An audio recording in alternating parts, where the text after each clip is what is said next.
अस्सलाम वालेकुम, this is ODA foxtrot from defence outpost. तो पाकिस्तान एयरफोर्स की F-16 फ्लीट से रिलेटेड एक काफ़ी ज़्यादा अच्छी हमारे पास अपडेट आई है, जिसमें कुछ ही दिनों पहले एक फ्लाई पास्ट में कैपिटल के ऊपर जो F-16 पाकिस्तान एयरफोर्स के देखे गए थे, कुछ इंपॉर्टेंट चीज़ें नोट की गई हैं, उनको आपके सामने रखेंगे। तो वीडियो काफ़ी ज़्यादा इंपॉर्टेंट होने वाली है। लेकिन उससे पहले अगर आप लोगों ने अभी तक चैनल को सब्सक्राइब नहीं किया हुआ तो please make sure to like this video and do subscribe to the channel. तो क्योंकि आप सबको पता होगा कि एक दो दिन पहले तुर्की के जो प्रेसिडेंट रजब तैयब अर्दोगान है, वो पाकिस्तान के स्टेट विजिट के ऊपर आए हुए थे, और क्योंकि तुर्की हमारा एक ब्रदरली कंट्री है और एक इंपॉर्टेंट स्ट्रेटेजिक एलाई भी है, तो उनके इस्तकबाल के लिए काफी बड़ी बड़ी तैयारियां की गई थी। तो इसी सिलसिले में पाकिस्तान के कैपिटल इस्लामाबाद में वहां पर उनके लिए एक इस्तकबालिया तकरीब रखी गई थी, जिनमें गार्ड ऑफ ऑनर भी उनको पेश किया गया, और स्पेशली पाकिस्तान एयरफोर्स ने एक स्पेशल फ्लाई पास को कंडक्ट किया, जिसमें हमारे JF-17 थंडर एयरक्राफ्ट शामिल थे और साथ ही साथ हमारे F-16 एयरक्राफ्ट भी शामिल थे, जिन्होंने PMO के ऊपर फ्लाई पास को कंडक्ट किया। लेकिन इसी फ्लाई पास के कुछ देर के बाद कुछ फोटोज सोशल मीडिया के ऊपर आना शुरू हो गई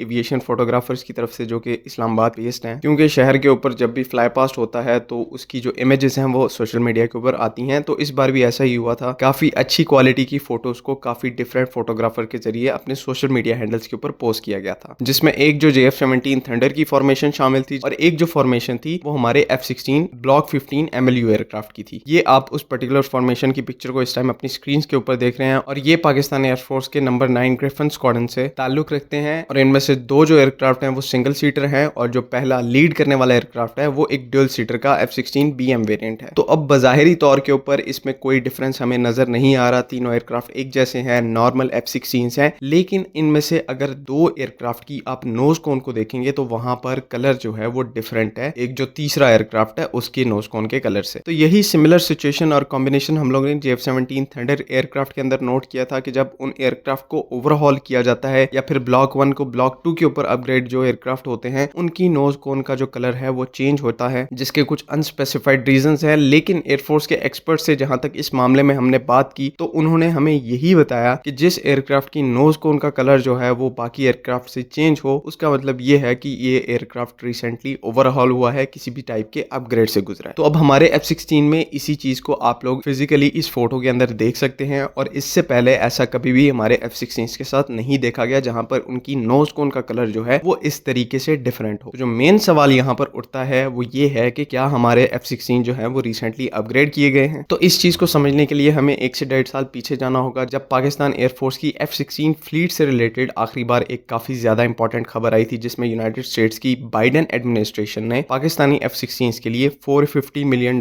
का एक सपोर्ट पैकेज अप्रूव किया था। तो उस टाइम भी काफी ज्यादा लोगों ने इस चीज को पॉइंट आउट किया था कि ये जो पर्टिकुलर सस्टेनमेंट पैकेज है ये इतना कोई इंपॉर्टेंट चीज नहीं है, इसमें कोई मेजर एनहेंसमेंट्स नहीं की जाएंगी। लेकिन मैंने उस टाइम भी एक वीडियो बनाई थी आज से 1.5 साल पहले, जिसमें मैंने कहा था कि ये जो $450 मिलियन का नंबर है ये काफी ज्यादा बड़ा है, मतलब कि $500 बिलियन की तकरीबन अमाउंट है, और इसमें अगर इसको आप वैसे देखें तो इसमें 10 से 12 एयरक्राफ्ट हम वैसे ही नए प्रोक्योर कर सकते हैं। तो बज़ाहिर मीडिया में इस चीज को मेंशन किया गया है कि $450 मिलियन का पाकिस्तानी F-16 के लिए सिर्फ सस्टेनमेंट पैकेज इशू किया गया है, इसमें कोई कैपेबिलिटी बूस्ट नहीं है। तो ये आपको यहाँ पर कंप्लीट बात नहीं बताई जा रही, नंबर्स यहाँ पर ऐड नहीं होते। बहरहाल अब ऐसा लग रहा है इन पिक्चर्स को देख के, जो कि फ्लाई पास की निकल के आई हैं पिछले 1-2 दिनों में, इनको देखकर ऐसा लग रहा है कि पाकिस्तानी F-16 को इस टाइम के ऊपर उसी सस्टेनमेंट पैकेज से गुजारा जा रहा है, जिसमें एसेंशियली एयरक्राफ्ट को कंप्लीटली ओवरहॉल किया गया है। एक दफा पूरे एयरक्राफ्ट को डिसअसेंबल करके जो मेजर कंपोनेंट्स हैं, 60% कंपोनेंट्स हैं, उनको रिप्लेस किया गया है, उनकी जगह पर नए कंपोनेंट्स लगाए गए हैं। इसकी स्ट्रक्चर इंटेग्रिटी को बेहतर करने के लिए कुछ मॉडिफिकेशंस की गई हैं। इसके जो सॉफ्टवेयर है उसके अंदर काफी ज्यादा अपग्रेड्स की गई हैं, और जो मॉडर्न सॉफ्टवेयर्स हैं जो कि करंटली यूनाइटेड स्टेट्स और बाकी कंट्रीज F-16 के साथ यूज करती हैं, उनको यहाँ पर इसके साथ अपग्रेड किया गया है। और साथ ही साथ एंड पे एक काफी ज्यादा इंपॉर्टेंट पॉइंट जो कि इलेक्ट्रॉनिक वॉरफेयर से रिलेटेड है, जो कि इसके सस्टेनमेंट पैकेज में भी इस चीज का जिक्र था कि इसकी इलेक्ट्रॉनिक वॉरफेयर कैपेबिलिटीज को भी बेहतर किया गया है, और उसी के साथ जो एसोसिएटेड सॉफ्टवेयर चेंजिंग है वो भी इस एयरक्राफ्ट के अंदर की गई हो। तो इस पूरे सस्टेनमेंट पैकेज का अल्टीमेट एडवांटेज जो है वो ये है कि आप पूरे एयरक्राफ्ट को एक बार चेक करके उसमें जो कंपोनेंट्स पुराने हैं, वेयर्ड आउट है, उसको आप लोग नए कंपोनेंट्स को वहां पर रिप्लेस करते हैं, और एसेंशियली एयरक्राफ्ट को 10 से 15 साल की और सर्विस लाइफ जो है वो इस सस्टेनमेंट पैकेज के थ्रू ग्रांट कर दी जाती है। और इस केस में क्योंकि पाकिस्तान $450 मिलियन